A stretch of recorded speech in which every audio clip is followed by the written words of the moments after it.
श्री स्वामी समर्थ. स्वागत आहे तुमचं माझ्या यूट्यूब चॅनलमध्ये. आजचा दिवस तुम्हाला खूप छान सुख समाधानाचा जावो ही स्वामींच्या चरणी प्रार्थना करते आणि आज या नवीन व्हिडिओला सुरुवात करते. तर बघा मित्रमैत्रिणींनो, 31 मार्चला आलेला आहे स्वामी महाराजांचा प्रगट दिन.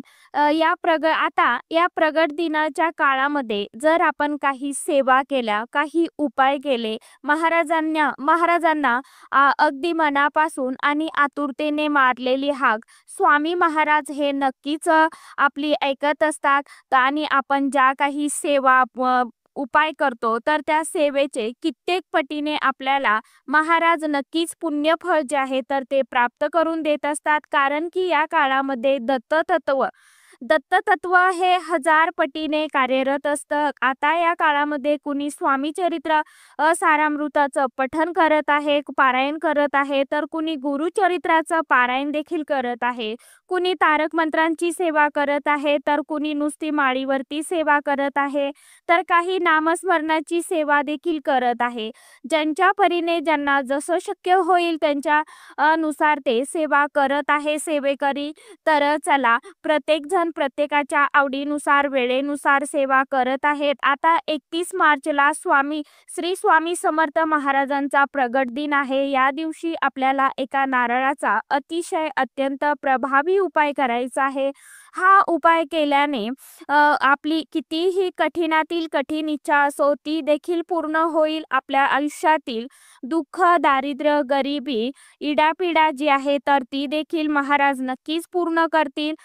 तसेच आपण जो काही उपाय करणार आहोत तो फक्त आपण मनापासून आणि पूर्ण श्रद्धेने करायचा आहे.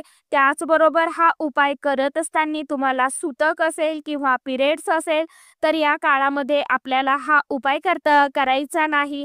हा उपाय आपल्याला मंदिरामध्ये जाऊनच करायचा आहे. आपल्या जिथे कुठे पण जवळपास स्वामी महाराजांचं मंदिर असेल, केंद्र असेल, मठ असेल किंवा दत्त महाराजांचं मंदिर असेल, मठ असेल, तिथे जाऊन तुम्ही हा उपाय करू शकता. मंदिरामध्ये जाऊन उपाय करणं शक्य नसेल तर घरीच हा उपाय कसा करावा हे देखील मी तुम्हाला आजच्या व्हिडिओमध्ये सांगणार आहे. त्यामुळे तुम्ही हा व्हिडिओ स्किप न करता शेवटपर्यंत नक्की बघा.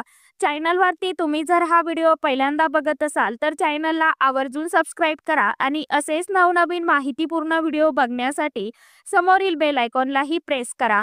कमेंट बॉक्समध्ये श्री स्वामी समर्थ आवर्जून लिहा. आता बघा, आपण जो काही उपाय करणार आहोत तर त्या उपायांबद्दल आपण कुणालाही काहीही सांगायचं नाही.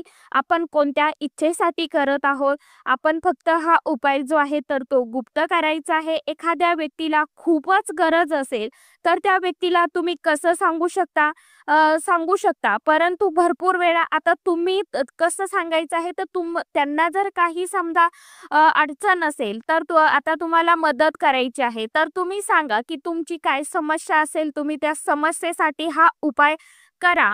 याने तुमच्या समस्या दूर होतील, महाराज तुमच्या अडचणी दूर करतील असं तुम्ही सांगू शकता. परंतु तुम्ही तुमच्या इच्छेसाठी हा उपाय करत आहात, तुमची इच्छा सांगत आहात त्यांना की ह्या इच्छेसाठी मी हा उपाय केला आणि ती पूर्ण झाली असं तुम्हाला किमान तुमची इच्छा पूर्ण होईपर्यंत तुम्हाला सांगायचं नाही. तुम्ही त्यांना तसं सांगा की जो कोणी व्यक्ती अडचणीत असेल त्याला मदत करणं गरजेचं आहे, परंतु तुम्ही तशा भाषेमध्ये त्यांना सांगू शकता. कारण भरपूर वेळा आपल्या आसपास असे काही व्यक्ती असतात की त्यांना आपलं थोडं जरी चांगलं झालेलं आहे तर ते बघवत नाही. मग त्यांचाच नकारात्मक जो प्रभाव असतो तर तो आपल्यावरती पडत असतो.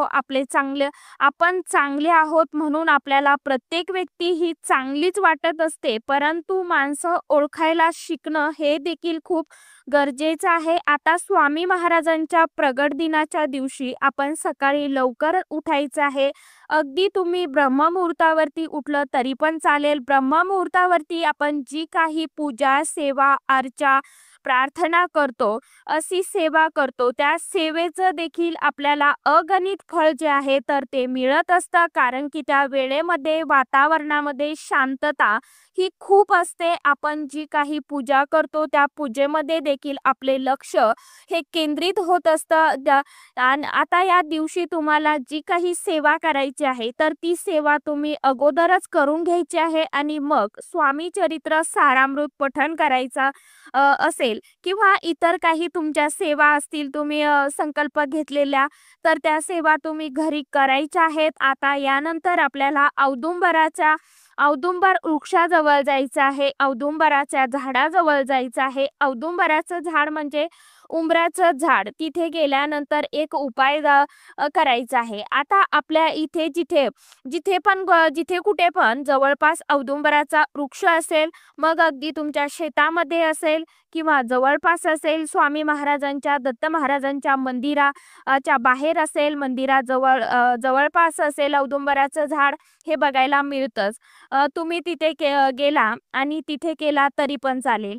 कारण साक्षात दत्त महाराज त्या झाडांमध्ये निवास करत असतात आणि पवित्र वृक्ष म्हणून औदुंबराची ख्याती आहे. 21 गुणांनी परिपूर्ण औदुंबर वृक्षाखाली सद्गुरु माऊलींनी दत्तांनी साधना केली होती आणि औदुंबराला भूतलावरील कल्पवृक्ष म्हटलं जातं. कारण भगवान प्रभू विष्णुदेवांनी औदुंबराला आशीर्वाद दिला आहे की याला सदैव फळे येत राहील.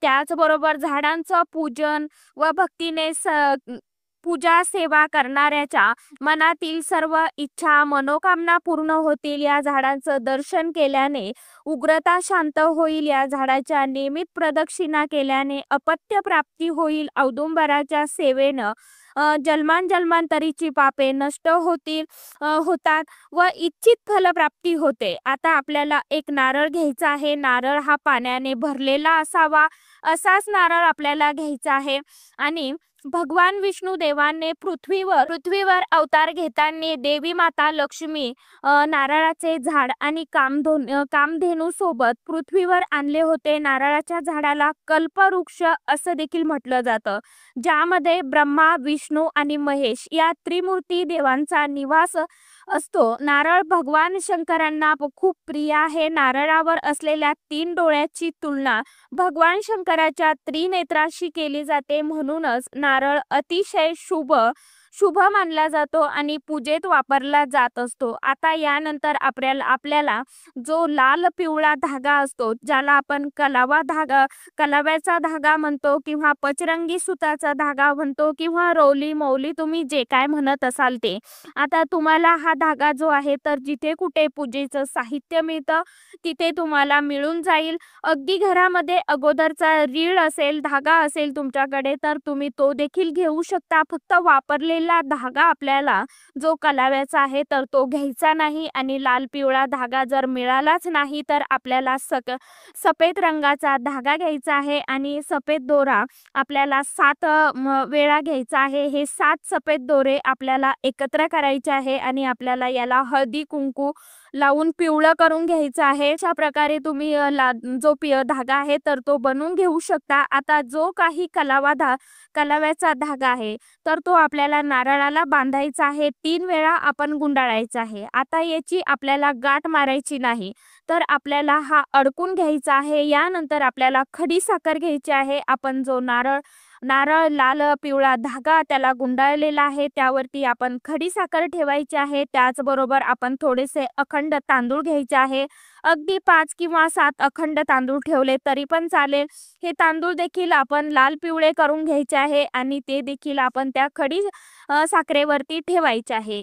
त्यानंतर आपण पिवळ्या रंगाचं फूल घ्यायचं आहे. मग झेंडूचं फूल असेल किंवा जास्वंदाची ही पिवळी फुलं असतात बघा, तर ती घेतली तरी चालेल. शेवंतीचं घेतलं तरी पण चालेल. पिवळ्या रंगाचं फूल जे आहे तर ते घ्यायचं आहे. पिवळा रंग हा भगवान श्रीहरी विष्णू देवांना खूप प्रिय आहे. माता लक्ष्मीला देखील प्रिय आहे. त्याचबरोबर दत्त महाराजांना देखील पिवळा रंग अतिशय प्रिय आहे. आता हे पिवळ्या रंगाचं फूल आपण ती खडी साखरेवरती ठेवायचं आहे आणि आता हे सर्व घेऊन आपल्याला औदुंबराच्या झाडाजवळ जायचं आहे. तसेच जाताना आपण तिथे एक दिवा देखील सोबत न्यायचा आहे तुपाचा आणि मग मातीची पंती. आता दिवा तुम्ही मातीची पंती घेऊ शकता किंवा कणकेचा तयार केला तरी पण चालेल. आता हे सर्व घेऊन तुम्हाला औदुंबराच्या झाडाजवळ जायचं आहे. थोडंसं आपल्याला कच्चं दूध साखर टाकून घ्यायचं आहे. त्यामध्ये हळद टाकायची आहे. हे देखील आपण औदुंबराच्या वृक्षाजवळ न्यायचं आहे. सोबतच आपल्याला पाणी न्यायचं आहे. धूप, दिवा, अष्टगंध, थोडीशी साखर किंवा खडी साखर किंवा पिवळी मिठाई हे आपल्याला न्यायचं आहे. तिथे गेल्यानंतर आपल्याला सर्वात प्रथम शुद्ध तुपाचा दिवा प्रज्वलित करायचा आहे किंवा तिळाच्या तेलाचा दिवा प्रज्वलित करायचा आहे. त्यानंतर दिव्याला आसन द्यायचं आहे आणि आवर्जून आसन हे दिलंच पाहिजे दिव्याला. दिवा कधीही जमिनीवरती डायरेक्ट खाली ठेवायचा नसतो. त्यानंतर तुम्हाला अखंड तांदूळ ठेवायचे आहे. तांदूळाखाली पण तुम्ही तांदूळाचं देखील आसन देऊ शकता दिव्याखाली. त्यानंतर हा दिवा तुम्हाला त्यावरती ठेवायचा आहे. दिव्याला देखील हळदी कुंकू लावायचं आहे. फूल अर्पण करायचं आहे. औदुंबराच्या वृक्षाखाली मुंग्या असतात तर या मुंग्यांना या दिवशी आवर्जून साखर घालायची आहे. साखर घालू शकता तुम्ही. थोडासा रवा त्यामध्ये मिक्स करू शकता किंवा पीठ जे आहे तर ते देखील तुम्ही मिक्स करू शकता.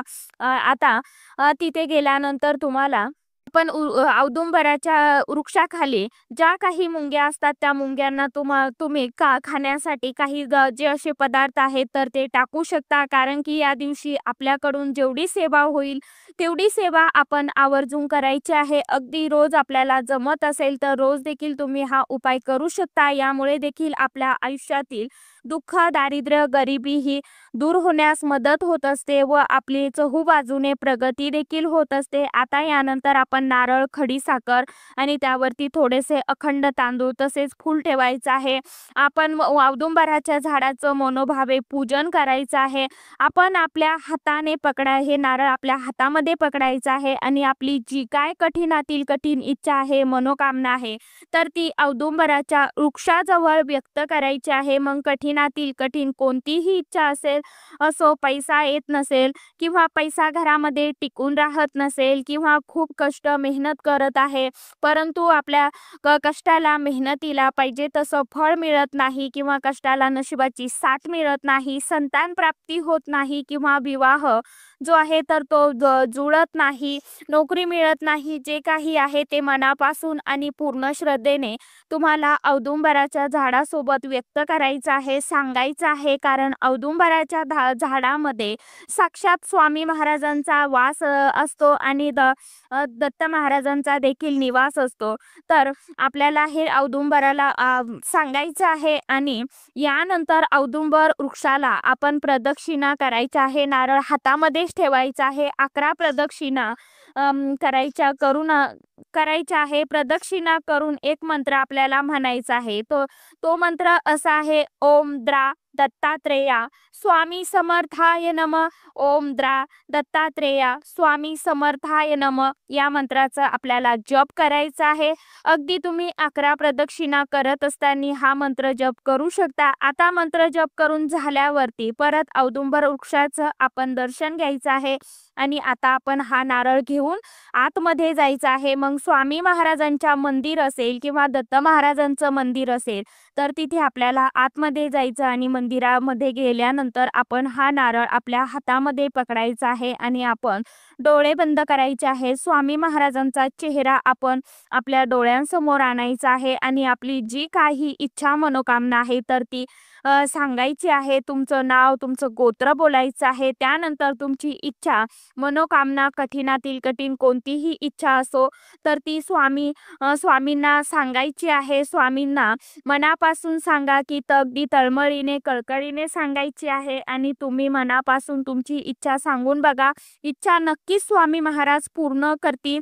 मला या गोष्टीची गरज आहे किंवा तुम्हाला कोणतीही गोष्ट पाहिजे असेल तर त्याबद्दल तुम्ही बोलू शकता. फक्त इच्छा ज्या आहेत तर त्या चांगल्या असाव्या. आता आपली इच्छा बोलून झाल्यानंतर हा नारळ स्वामी महाराजांच्या चरणाजवळ तुम्हाला ठेवायचा आहे.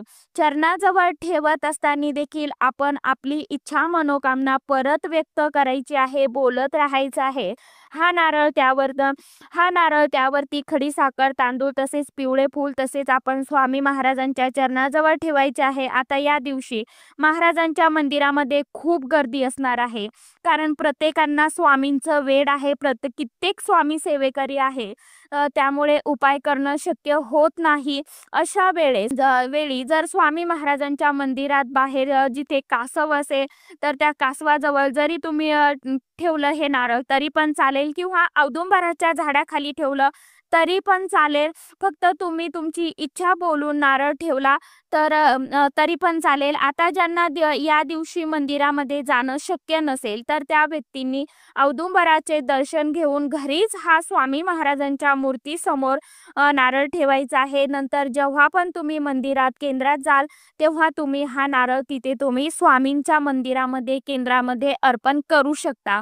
फक्त आपण उपाय करताना स्वामींना सेवा करताना मनापासून करायची आहे आणि स्वामी कधीही आपण मनापासून केलेली सेवा स्वामी त्या सेवेचा नक्की स्वीकार करतात. स्वामींना मनापासून मारलेली हाक आपल्या हाकेला स्वामी नक्कीच धावून येतात. त्यामुळे स्वामी सेवेकरी घडवत चला, सेवा करत राहा.